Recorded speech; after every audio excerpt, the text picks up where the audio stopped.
Muy buenas tardes. Les quiero invitar a que abran sus Biblias, por favor, en Juan, capítulo 18.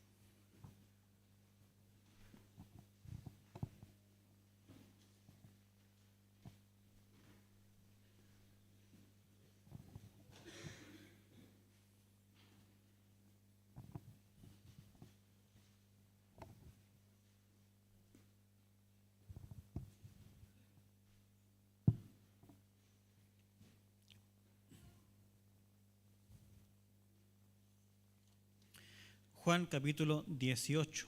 Vamos a centrarnos particularmente del verso 15 al verso 27, sin perjuicio de considerar el contexto desde el verso 1. Verso 15 al verso número 27. Ese es nuestro texto. Les pido que mantengan sus Biblias abiertas mientras yo les leo otro pasaje para poder introducir el tema de hoy. ¿Okay? Hoy día vamos a hablar sobre la cobardía de Pedro, la valentía de Jesús y una invitación a vivir en la valentía del nuevo hombre. Ya les explico de qué se trata esto. Apocalipsis 21:8 dice lo siguiente, por favor presten atención. Es un momento crucial en la historia de la humanidad en donde el Señor está juzgando a los vivos y a los muertos en su tribunal al final de los tiempos. Y dice así.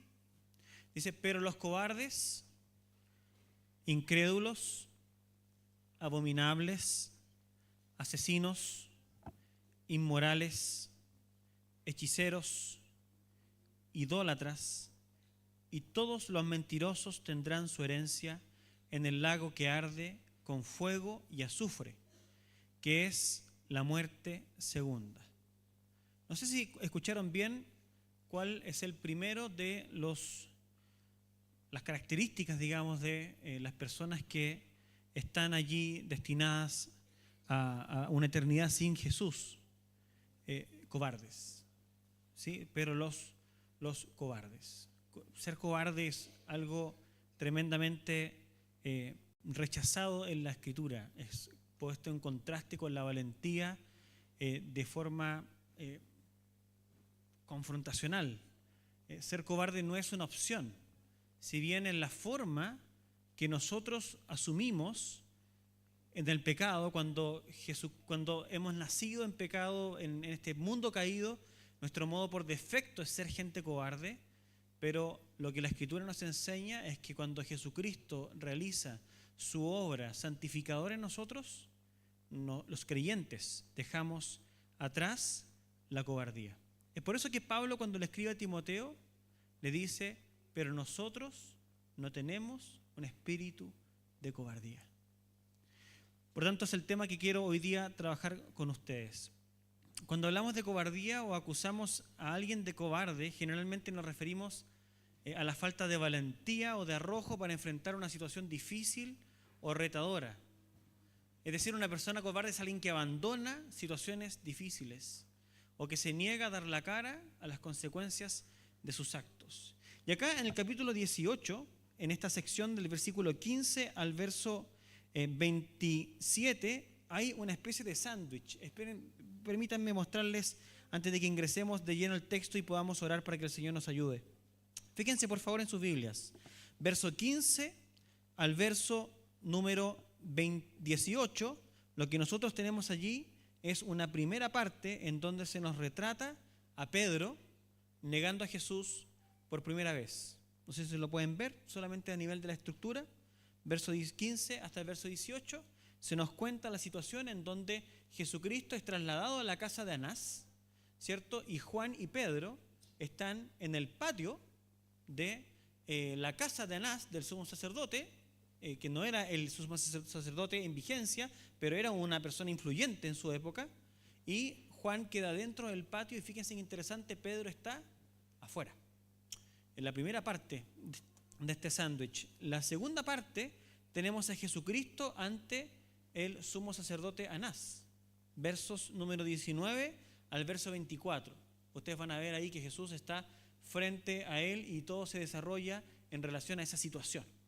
Y luego, la otra parte del sándwich, de nuevo Juan, como que sigue de forma paralela y retoma la situación en donde Pedro está allí en una fogata con los soldados y retoma allí la segunda y la tercera negación de Pedro.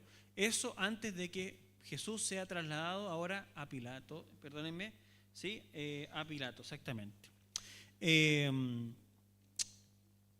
¿Por qué ocurre esto? ¿Por qué Juan coloca un texto en donde tenemos por una parte la cobardía de Pedro, por otra parte la valentía de Jesús y por otra parte la cobardía de Pedro? Dice Juan cuando escribe su evangelio que todas las cosas que él ha escrito es para que nosotros podamos ver a Jesús y tener vida eterna en su nombre. Es porque Juan quiere exaltar a Jesucristo en medio de nuestra cobardía, para que podamos verlo a Él y a través de verlo a Él ser salvos de nosotros mismos, ser salvos de la condenación, ser salvos de nuestra cobardía y entrar a un camino nuevo que Jesucristo abre para nosotros. Vamos a entrar entonces al texto y les quiero hablar de este tema, de la cobardía de nosotros, nuestra, y la valentía de Jesús. Vamos a orar. Señor, te doy muchas gracias esta mañana porque estamos frente a tu palabra. Y quiero rogarte que al leerla una vez más, nuestros corazones sean abiertos y podamos mirar desde cerca nuestra caída, nuestros deseos naturales, nuestra posición natural y arrepentirnos de ella, pero también observar a Jesús, observar su valentía y abrazarlo a Él como lo más precioso que existe y que se nos ha revelado. Eso te pido en el nombre de Jesús. Vamos a hablar entonces de cobardía y de valentía, pero para poder hacerlo tenemos que tratar de definir esto no solamente a partir de lo que podemos encontrar en algún diccionario, sino también de lo que dice la propia Escritura. Y si ustedes se fijan, en el relato, cobardía es equivalente o es igual a abdicar de tu posición. Es abandonar la posición que se te ha dado. Miren qué interesante. Mientras Pedro abandona su posición, Jesucristo, ¿qué es lo que hace? La asume. Jesucristo es valiente porque Él asume su posición y desde su posición enfrenta las situaciones más controversiales que un ser humano puede vivir. Sin embargo, Pedro, decimos que él es cobarde porque él abandona su posición. Cuando nosotros ingresamos a la Escritura y nos metimos a esta historia desde la oración intercesora de Jesús, nos dimos cuenta de que Jesús oraba por varios motivos. Y los primeros dos era, el primero, para que el Señor guardara a los suyos mientras eran probados y tentados por Satanás, para que la unidad de ellos no faltase, que ellos fueran guardados, que su fe fuera guardada, lo primero que Él hace. Y lo primero que vemos en el texto, en el capítulo 18, es que efectivamente Jesucristo, como el gran líder, como el gran pastor de las ovejas, como aquel que tiene el control de sus discípulos, Él va al frente, lo vimos en el sermón pasado, para proteger atrás de Él a todos los suyos y entonces guardarlos para que ninguno de ellos se perdiese. Pero lo segundo que Jesucristo ora interesantemente y que Juan ahora nos va a retratar en qué consiste, es que Él quería que los discípulos fueran santificados en la verdad. Y dice, y tu palabra es verdad. Y así como tú me enviaste, yo los envío.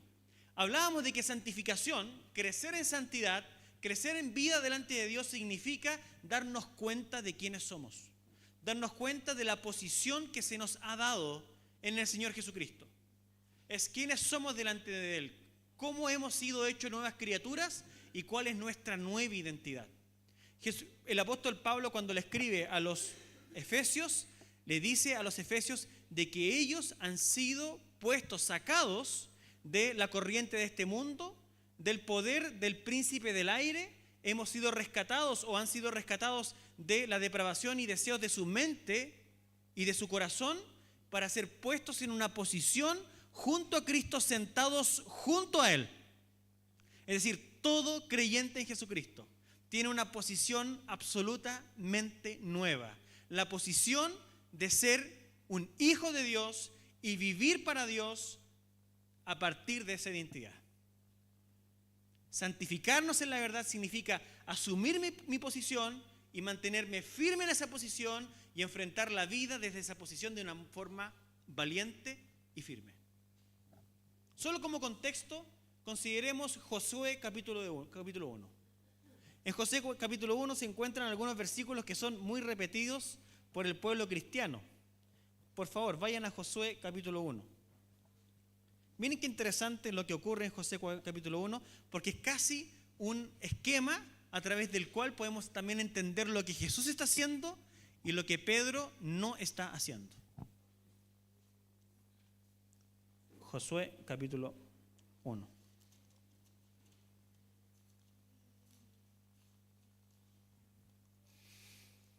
A propósito que Jesús está dirigiendo el culto, ¿cierto? Dice así, miren, lean por favor o acompáñenme en la lectura desde el verso número 6, verso número 6. Lo que se le dice a Josué es lo siguiente: sé fuerte y valiente. Sé fuerte y valiente, porque tú darás a este pueblo posesión de la tierra que juré a sus padres que les daría. Solamente sé fuerte y muy valiente. Cuídate de cumplir toda la ley que Moisés, mi siervo, te mandó.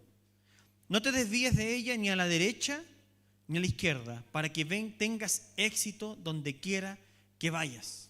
O sea, en otras palabras, mantente firme en tu identidad. Mantente firme en quien tú eres.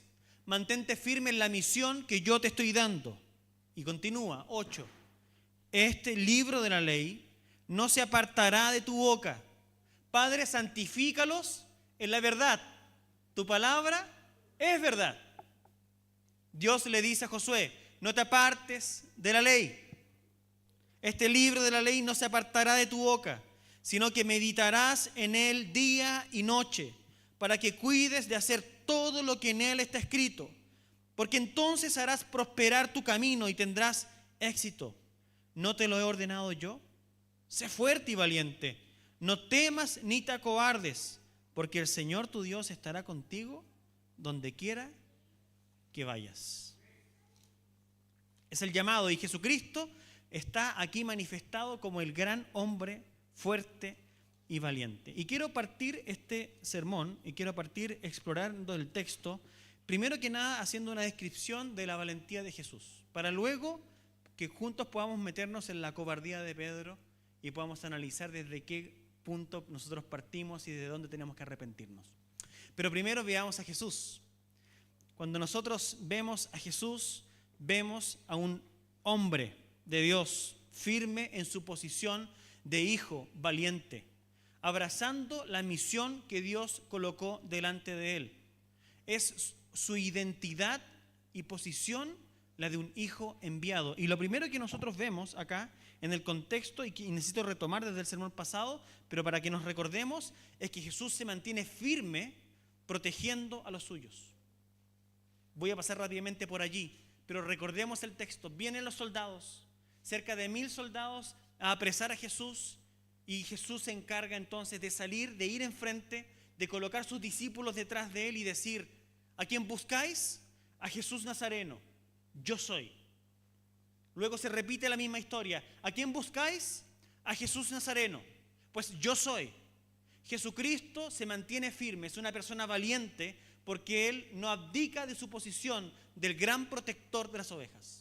Es nuestro líder protector. Él se mantiene firme en su identidad. El Padre lo ha enviado y él no abdica de su misión como hijo enviado. Pero no solamente eso, cuando nosotros ya avanzamos un poco más, verso 11, recuerden que Pedro saca la espada, corta la oreja de Malco, ¿cierto? De uno de los guardias que está allí. Jesús, ¿qué le dice? Guarda tu espada. Y lo siguiente que Jesús le dice es: la copa que el Padre me ha dado, ¿acaso no he de beberla? Jesucristo se mantiene firme en su misión de ir a la cruz. Jesucristo acepta la voluntad de Dios para su vida sin importar lo peligroso, lo terrible, lo angustiante que esto sea. Ese fue el mandato que se le dio a Josué cuando fue a conquistar la tierra. Y ahora Jesucristo, como el mejor y más grande Josué, se levanta él, tiene la ley en su corazón, tiene la palabra en su corazón, él se deleita en ella, entonces él es capaz de asumir su identidad, de asumir su posición como un hombre valiente y entonces no abdicar de la cruz, sino entender que hay tiempos buenos, pero Dios también en su plan, en su planificación para la vida de su iglesia, tiene también tiempos de persecución, tiempos de angustia, y allí los creyentes deben ser firmes, deben ser valientes. Pero cuando seguimos avanzando ya versos 19 y 20, que es donde nosotros ya estamos dentro del texto, cuando Jesús está ante el sumo sacerdote, vean versículos 19 y 20, dice lo siguiente: entonces el sumo sacerdote interrogó a Jesús acerca de sus discípulos y de sus enseñanzas. Y Jesús le respondió: yo le he hablado al mundo públicamente, siempre enseñé en la sinagoga y en el templo, donde se reúnen todos los judíos, y nada he hablado en secreto. ¿Qué es lo que está aquí por detrás? Lo que está por detrás es que Jesús se mantiene firme ante el poder humano. Jesús no se doblega ante una persona que cree tener el poder del mundo. Jesucristo lo confronta valientemente. Y es interesante porque Anás fue nombrado sacerdote en el año 6 después de Cristo por el gobernador romano Quirino y sirvió hasta el año 15 después de Cristo. Aunque dejó el cargo oficial, mantuvo una influencia significativa en los asuntos religiosos y políticos de Judea. Por eso es que él le pregunta a Jesús acerca de qué, acerca de los discípulos, pero también acerca de su enseñanza. Porque él quiere decirle a Jesús: yo tengo el poder político y yo tengo el poder religioso. De sus discípulos, por el poder político. Él de alguna forma no podría tener una secta, por decirlo así, un grupo que él manejara, porque eso sería interferir en la política del pueblo. Por eso es que él inquiere sobre esos asuntos, pero también sobre la enseñanza. ¿Por qué? Porque él quiere decir: yo tengo la autoridad religiosa de este país. Anás se está levantando como alguien que supuestamente tuviese tener algún tipo de grado, algún tipo de autoridad. Pero Jesús sabía de que Anás no era el sumo sacerdote vigente, era Caifás. Y Caifás era parte de la familia de Anás. Anás tuvo, para que ustedes sepan, digamos, 5 de sus hijos fueron también sumos sacerdotes. Y Caifás era su yerno.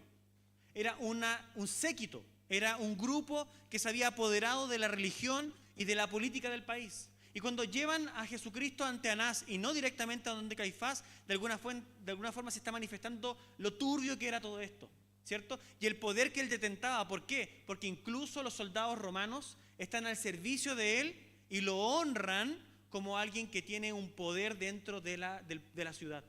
Y entonces Jesús llega, pero Jesús no se intimida.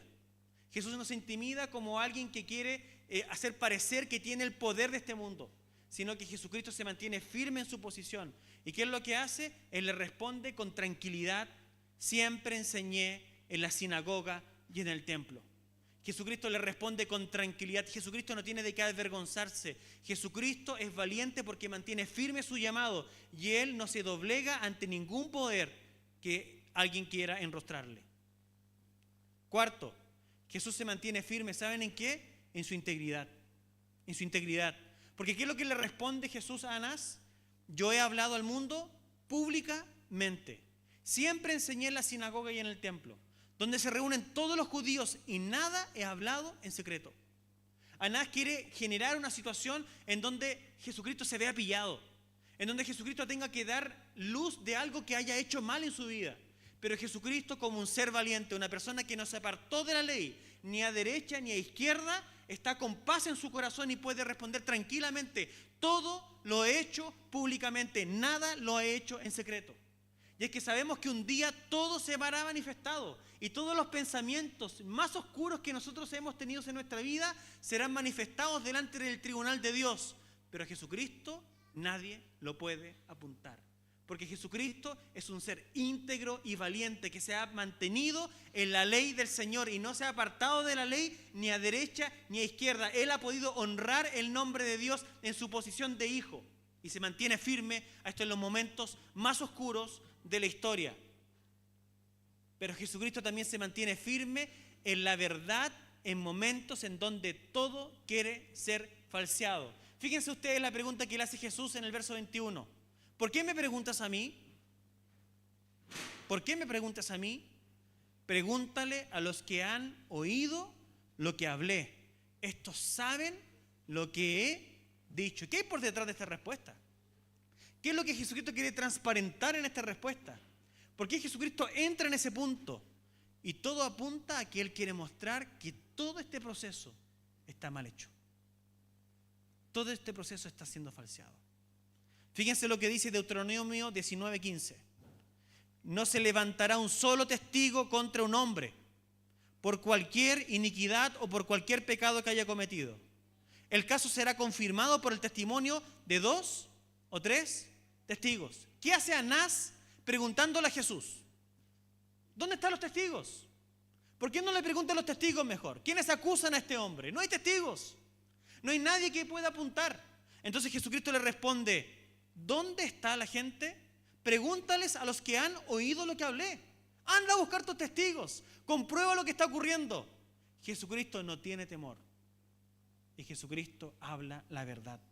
Jesucristo se mantiene firme en la verdad en momentos en donde todo quiere ser falseado. Un hombre fuerte en sus convicciones, un hombre sustentado sobre la palabra del Señor, convicto, convencido de quién es Él, el Hijo de Dios, enviado al mundo para rescatarnos y dar la cara ante Satanás y todos aquellos que Él ha manipulado para falsear la verdad. Él no titubea. Sexto, Jesús se mantiene firme ante la opresión, no solo de Anás, la opresión demoníaca.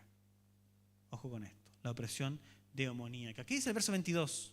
Cuando dijo esto, uno de los guardias que estaba cerca dio una bofetada a Jesús, diciendo, ¿así respondes al sumo sacerdote?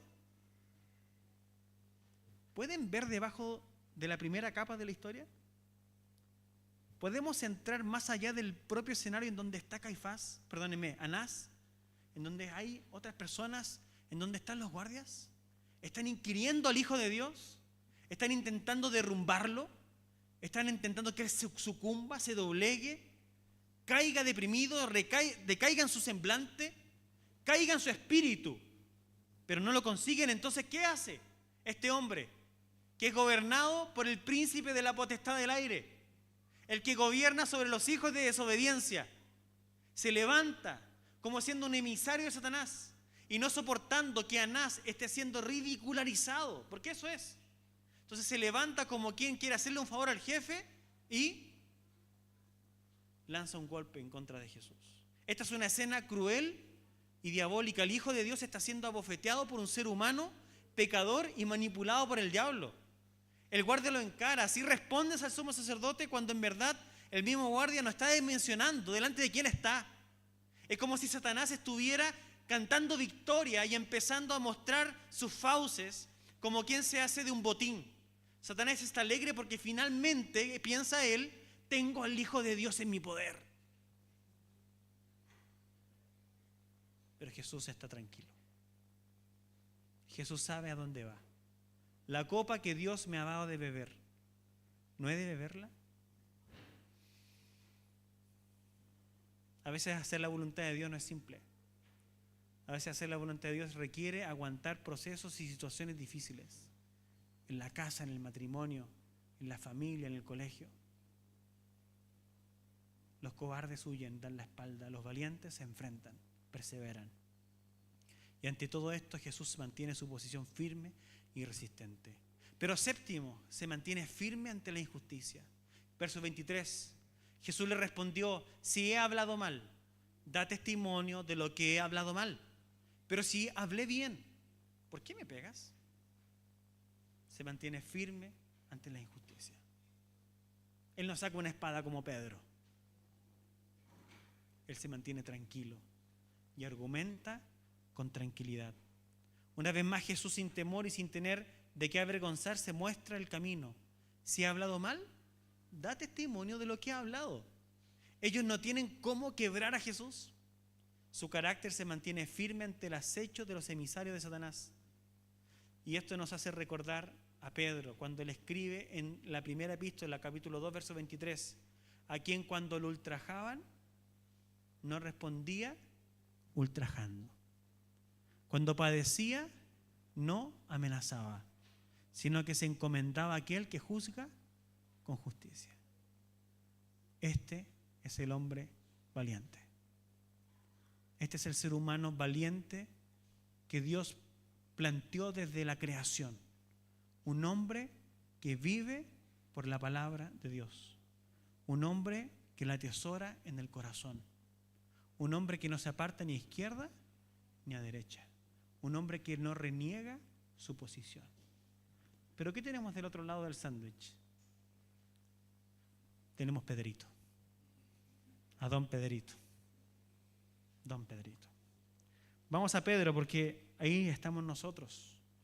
Ahí estamos nosotros en nuestra posición caída. Simón Pedro, verso 15, seguía a Jesús y también otro discípulo. Por favor, contemplemos la situación. ¿Cuántos discípulos han quedado atrás? Han quedado atrás 8 más 1. Ha quedado atrás Judas, que sabemos que no es parte de los que el Señor tenía que guardar. Ahí ya nos quedan 11. Y el 11 y nos quedan 9. Y el 11 y el 10, que es Pedro y Juan, están aún ahí en el camino, están en la batalla. Los otros todos ya han quedado atrás. Y entonces va también otro discípulo, verso 15. Este discípulo era conocido del sumo sacerdote. Y aquí se nos empiezan a dar datos interesantes. Juan era conocido por la familia del sumo sacerdote. Y seguramente por todas las personas que estaban en aquella casa grande. Este discípulo era conocido y entró con Jesús al patio del sumo sacerdote. Pero miren el pero. Pero Pedro estaba afuera, a la puerta. Un hombre cobarde abandona su posición. ¿Cuál es la posición? ¿Cuál es la posición que él está abandonando? Cuando continúa el texto, dice así. Así que el otro discípulo, que era conocido del sumo sacerdote, salió y habló a la portera e hizo entrar a Pedro. Fíjense ustedes, Juan, más tranquilo, ve que Pedro queda afuera, se extraña, tienen que imaginarse la noche oscura y fría, y va a buscarlo y pide que por favor lo dejen entrar. Entonces, la portera, la criada que cuidaba la puerta, dijo a Pedro: ¿no eres tú? Pregúntense en forma negativa. ¿No eres tú también uno de los discípulos de este hombre? ¿No eres tú también? Pedro está afuera, hace frío, tiene temor de entrar. Él no sabe qué hacer, ve que Juan ya está dentro, no se atreve a cruzar la puerta. Entonces la criada lo compara ¿con quién? Con Juan. ¿No eres tú también como el que ya entró? ¿No eres tú también discípulo de este hombre que también han traído? Y la respuesta de Pedro, ¿cuál es? No lo soy. ¿Cuál es la respuesta de Jesús cuando le preguntan, o cuando Jesús pregunta, ¿a quién buscáis? A Jesús Nazareno. ¿Cuál es la respuesta de Jesús? Yo soy. ¿Y cuál es la respuesta de Pedro? Yo no soy. Yo no soy. El ser humano caído, el ser humano cobarde, reniega su posición. ¿Eres tú un discípulo? ¿Eres tú un seguidor de Jesús? ¿Tú estás vinculado con este hombre? No, yo no estoy vinculado con nadie. Y nuestra posición es ser hijos de Dios. Nuestra posición es vivir para Dios. Nuestra posición es presentar nuestras vidas delante de Él. Nuestra posición es ser hallados en Él sin mancha. Esa es nuestra posición. Y lo que vemos acá entonces operando es Pedro en una secuencia descendente, él rechazando su llamado, rechazando la razón que le dieron para vivir. Pedro, deja las redes, ya no serás más un pescador de peces, ahora serás un pescador de hombres. ¿Eres tú discípulo? No, yo no soy. Y esto se va empeorando, porque lo siguiente que hace, le preguntan, ¿cierto? ¿Eres tú? Él dice, no lo soy. Él niega su llamado y su identidad, vivir para Dios. Pero dice más tarde en el texto, sigámoslo, verso 18, los siervos y los guardias estaban de pie calentándose junto a unas brasas. Esto es muy importante. Estaban de pie calentándose junto a unas brasas que habían encendido porque hacía frío. Pedro también estaba con ellos de pie calentándose. ¿Qué pasa cuando la motivación se extingue de un corazón? ¿Qué pasa cuando la vocación se extingue de un corazón? ¿Qué pasa cuando el llamado se extingue de un corazón? Se enfría y el frío externo se empieza a notar. Juan no estaba en las brasas todavía. Sabemos que después iba a estar igual. Pero todavía Juan está actuando aquí en el texto como un contrapunto para darnos cuenta de que este Juan aún no tiene frío. Este Juan aún tiene el corazón caliente. Este Juan aún está persiguiendo. Este Juan aún reconoce su identidad. Mientras tanto, Pedro se ha deshecho de todo y el frío de la noche cae sobre él. Sus convicciones están cuestionadas. Su lealtad está cuestionada. Su vocación está cuestionada. Y esa es la obra de Satanás. La obra de Satanás es que caigamos. La obra de Satanás es que la fe tambalee. La obra de Satanás es que tú dudes de quién tú eres. La acción de Satanás es dividir a su iglesia. Es que caigamos en nuestros pecados y no salgamos de allí. Pedro se ve peor y cada vez peor. Pedro está junto a las brasas porque no tiene frío externamente, es porque su corazón está enfriado.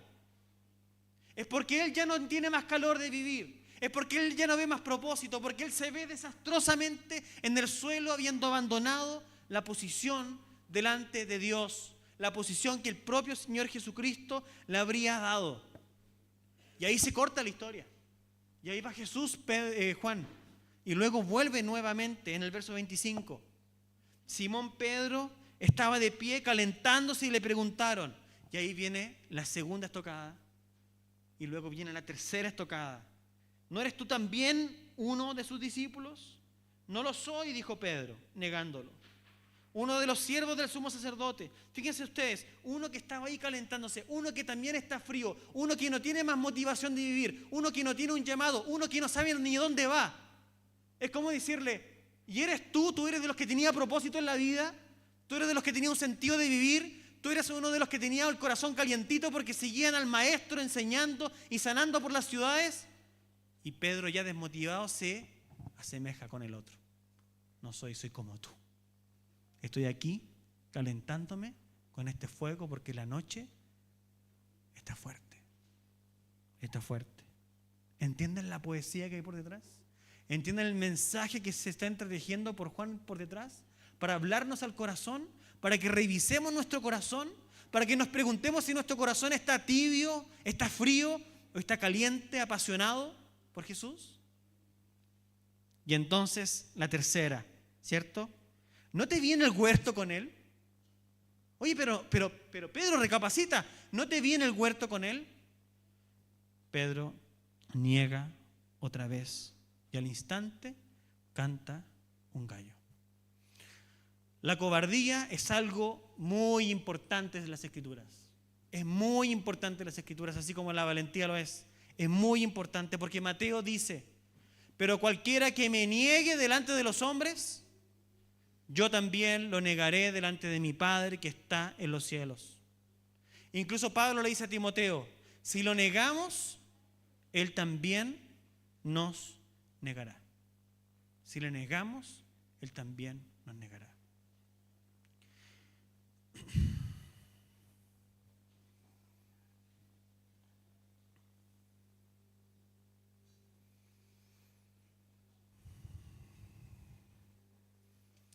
Pedro está abdicando de su posición de discípulo fiel, de su posición de testigo, de la integridad del ministerio de la persona de Jesús está callado.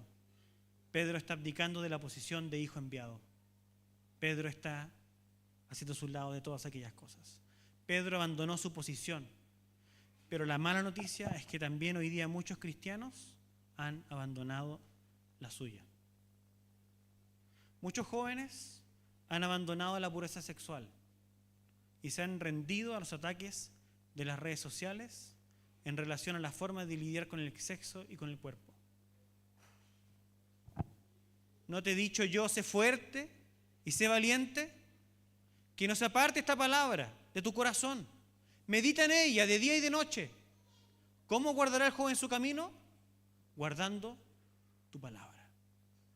Pero lo que tenemos hoy es jóvenes sin vocación. Jóvenes criados en la iglesia, jóvenes criados en una familia cristiana sin vocación.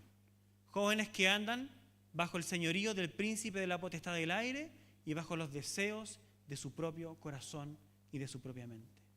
Jóvenes que han abdicado su posición como un tesoro para Dios. Jóvenes distintos a José.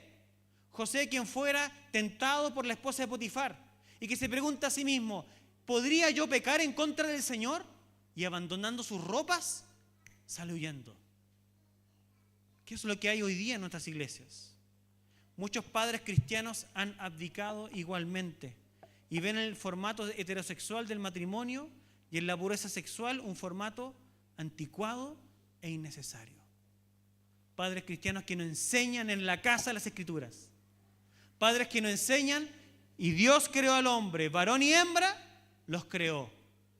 Se avergüenzan de las Escrituras. Su corazón está frío. ¿Por qué? Porque la cultura pesa mucho más. Muchos hombres, en honor a evitar conflictos, ya no enfrentan las diferencias dentro de casa, ni con sus mujeres, ni con sus hijos, dando lugar a relaciones superficiales, incentivando a que sus mujeres e hijos busquen consejo y refugio, no en él como líder de la casa, no en él como el protector que va enfrente del hogar, no como el sacerdote que se presenta ante Dios a interceder por su familia, sino como se alejan de él para buscar consejo en los reels o en la compañía de personas ajenas a la familia. Muchos esposos han dejado su posición como amantes de sus esposas, cambiando el abrazo y la ternura para su mujer por el trabajo en exceso, por el entretenimiento, yendo a dormir tarde a sus camas cuando ya no queda energía ni para orar o pasar un tiempo de calidad con sus cónyuges. Son esposos que han abdicado de su posición. Esposos, amen a sus esposas como Cristo amó a su iglesia. Esposos que han rechazado su posición como seres que han sido llamados para amar y cuidar, no solo a sus hijos, sino dar su corazón para sus esposas, para presentarlas como algo limpio y agradable delante de Dios. Muchas mujeres han abrazado la propaganda moderna de vidas independientes y se niegan a la posibilidad de casarse y tener hijos, pues lo ven como algo que arruinaría sus carreras e independencia. Muchas otras consienten en convivir con sus parejas, pues tienen temor a la soledad. Piensan que es mejor pasar la vida con un hombre débil e ensimismado que no es capaz de ofrecer estabilidad, compromiso y estabilidad, a exponerse a quedarse solas. Se conforman con migajas. Gente cobarde. En conjunto, hombres y mujeres se han obligado a postergar la paternidad porque le temen a la crianza o a la falta de independencia. 1 o 2 hijos es mucho, pero la Escritura es clara en indicar que los hijos son como flechas en la aljaba del guerrero. Pero tienen temor. Muchos callan y esconden el Evangelio al oír a un amigo desconocido pasar por aflicción. Prefieren evitar la fatiga de tener que presentar el Evangelio como la única solución de fondo. No quieren ser tildados de radicales o cerrados de mente. Abandonan su posición de luz y sal en momentos críticos. ¿Cuántas más formas de abandonar nuestra posición tú pondrías en la lista? Gente cobarde. Una iglesia cobarde. Una iglesia que no sabe quién es. Una iglesia que no tiene conciencia de su posición en Cristo Jesús. Una iglesia que no comprende que es columna y baluarte de la verdad. Y después la iglesia se pregunta, ¿por qué el mundo está así? ¿Por qué la familia está así? ¿Por qué nuestras vidas están así? ¿Por qué nuestro corazón está frío así? Porque hemos abdicado. Porque hemos abdicado. Pero Jesucristo se manifiesta acá como el gran sumo sacerdote de su pueblo. Y Él se enfrenta a toda esta situación, no solamente para mantenerse firme en todas estas cosas que ya le he nombrado, sino también Jesucristo se mantiene firme, ¿saben en qué? En esperar en Dios el proceso del carácter de sus hijos para que ellos puedan madurar. Porque la gran diferencia acá que se nos plantea también es entre Judas y Pedro. Ambos están hasta este momento empatados, son iguales. Ambos son cobardes, ambos han abdicado, ambos han entregado a su maestro. Pero ¿cuál es la diferencia? Jesús ha orado en favor de Pedro para que su fe no falte cuando Satanás los zarandee. Y tal vez tú hoy día te estás preguntando en tu corazón, como también yo lo he hecho: ¿he sido cobarde, Señor? ¿Me he escondido, Señor? ¿Tengo vergüenza de ti, Señor? ¿He abdicado de tu llamado a tener una vida contigo, Señor? De buscarte cada día, de temprano, de madrugada oirás mi voz. ¿Has abdicado de la pasión de tu juventud, del amor que tenías por Cristo? La diferencia entre uno que se pierde, va y se ahorca y pierde su vida, con este otro Pedro que también está miserable en el suelo, con el corazón frío, es que hubo un Jesús, un intercesor que oró a favor de él. ¿Por qué? Porque nuestra única salida es la gracia soberana de Dios. Y yo pienso que si tú hoy estás acá, es porque Dios tiene un plan para tu vida. Es porque Dios no quiere que seas un cobarde. Es porque Dios no quiere que sigas abdicando de la posición que Él te está ofreciendo como hijo e hija de Dios. Hay un elemento en el pasaje que está ahí encubierto para quienes quieran estudiarlo. Verso número 18. Leámoslo juntos. Fíjense qué interesante lo que se dice acá. Los siervos y los guardias estaban de pie calentándose junto a ¿qué? A unas brasas. Esa palabra griega aparece 2 veces en la Biblia. Allí, ¿saben dónde más? En Juan capítulo 21, verso 9. Lean por favor, Juan capítulo 21, verso 9. Cuando bajaron a tierra, leámoslo juntos. 1, 2, verso 9. 1, 2 y 3. Cuando bajaron a tierra, vieron brasas ya puestas y un pescado colocado sobre ellas y pan. ¿Saben cuál es el escenario que se describe en el capítulo 21? Los discípulos están en la playa. Pedro tiene tristeza en su corazón porque negó al maestro. Pero él ha recibido ya en el Espíritu Santo, capítulo 21. Y ahora Jesús, junto a esas mismas brasas, llama a Pedro y le pregunta: Pedro, ¿me amas? Pedro, ¿me amas? Pedro, ¿me amas? 3 veces, así como él lo negara. Pedro, ¿me amas? Pedro, ¿me amas? Pedro, ¿me amas? Y lo que hay aquí por detrás es que hay un llamado a que aceptemos que no hemos sido llamados a ser cobardes. Hemos sido llamados a pertenecerles al único amo, Señor del universo.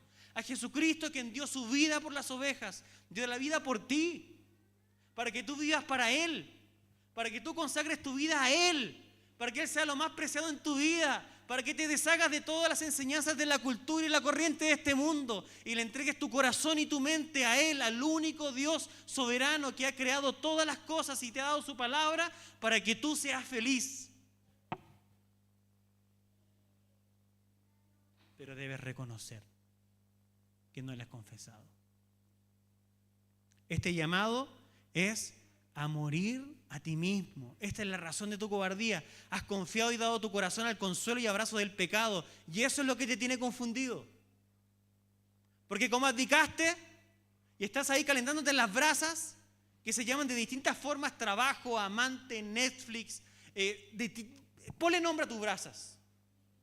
Olvídate de ellas. Ellas no te darán el calor que tu alma necesita. El amor, la pasión, la valentía que tu alma necesitan viene desde la cruz. Él mismo llevó nuestros pecados en su cuerpo sobre la cruz a fin de que muramos al pecado y vivamos a la justicia, porque por sus heridas fueron ustedes sanados, pues ustedes andaban descarriados como ovejas, pero ahora han vuelto al pastor y guardián de sus almas. Eso lo escribió Pedro. para que nosotros nos demos cuenta de que esa vida insensata no tiene sentido y que la vida feliz, la vida llena de plenitud está junto a Jesús, está en servirle, está en dar tu vida, está en comprometerte con Él, está en poner las manos en el arado y no mirar hacia atrás.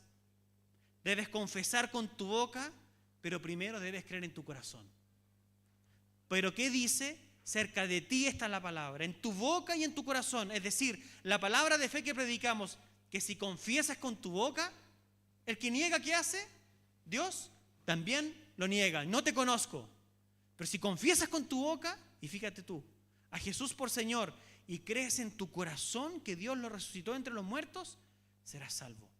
Porque con el corazón se cree para justicia y con la boca se confiesa para salvación. Tú tienes que preguntarte hoy, ¿creo en mi corazón? ¿Creo verdaderamente? ¿Es todo esto que ha sido una vana religión? ¿Creencias que he adoptado porque otros me las contaron? ¿Estoy aquí por mis padres, por mis abuelos, por mi esposa, por mi polola? ¿Qué me tiene aquí? Jesús te da el camino y la clave. Debes confesarlo, pero creer en tu corazón. Debes preguntarte, ¿yo creo en mi corazón? ¿Dónde comienza un verdadero cambio, queridos hermanos? Juan nos muestra el camino. El verdadero cambio está en apreciar a Jesús por sobre todas las cosas. Si no vemos a Él como el gran valiente protector que ha puesto su vida por nosotros, no podremos vencer nuestra cobardía. Por eso que el salmista dice, rebosa en mi corazón un tema bueno. Al Rey dirijo mis versos. Mi lengua es como pluma de escribiente muy ligero. Eres el más hermoso de los hijos de los hombres. La gracia se derrama en tus labios. Por tanto, Dios te ha bendecido para siempre. Mientras Jesús no brille en tu corazón, no hay cambio posible. Pero si Jesús ha brillado en tu corazón hoy, esta mañana, tienes que abrazarlo. Y tienes que rendirte. Y tienes que arrepentirte. Y tienes que permitir que tu gracia te llene de la valentía que tú y yo no tenemos por defecto. La valentía viene del Señor a través de su Espíritu. Pues Dios no nos ha dado espíritu de cobardía. Vamos a orar. Señor, tú no nos has dado espíritu de cobardía, sino de poder, de amor y de dominio propio. Señor Jesús, te queremos reconocer esta mañana en este culto que muchas veces te hemos fallado, que muchas veces hemos abandonado y abdicado la posición de hijos enviados que tú nos has dado. Así como el Padre envió a Jesucristo, Él nos envió a nosotros. Y nosotros muchas veces, oh Dios, hemos abdicado de ese envío. Hemos callado en momentos cruciales. Hemos sentido tal vez fatiga de hablar, hemos sentido tal vez vergüenza de hablar. Hemos dejado esto a un lado como si fuera un recipiente independiente. Nuestra fe, aparte de todo lo que somos, eso, Señor, es un pecado. Y de eso hoy, esta mañana, queremos reflexionar y queremos arrepentirnos. Más bien queremos tener tu palabra en nuestro corazón todo el tiempo. Y queremos aceptar tu palabra, tu ordenanza de que seamos fuertes y valientes, de que no temamos, de que no desmayemos. Porque tú estarás con nosotros hasta el último día de nuestra vida. Y Señor, tú nos has mandado en una misión. Algunos son jóvenes en la universidad, en el colegio. Otros son jóvenes pololeando, siendo acechados por la juventud, por las pasiones del corazón. Otros, Señor, están en sus trabajos, abrumados, Señor, con tentaciones en la casa, esposas, esposos. Gente criando hijos, gente preguntándose si tienen o no tienen hijos. ¿Cómo viven la vida, Señor? Ayúdanos a vivir la vida conforme a tu palabra. Porque tu palabra es verdad. Por tanto, pedimos como al Señor Jesús, santifícanos en la verdad. Que tu verdad penetre en nuestro corazón. Que tu verdad penetre esta iglesia y nos avive y produzca fuego en nosotros. Fuego que nos impulse. Fuego que nos haga amarte y seguirte. Y que no busquemos brasas por allí donde calentarnos cuando eres tú realmente el sol de justicia. Sí, Señor, levanta tu iglesia, te lo pido en el nombre de Jesús. Amén.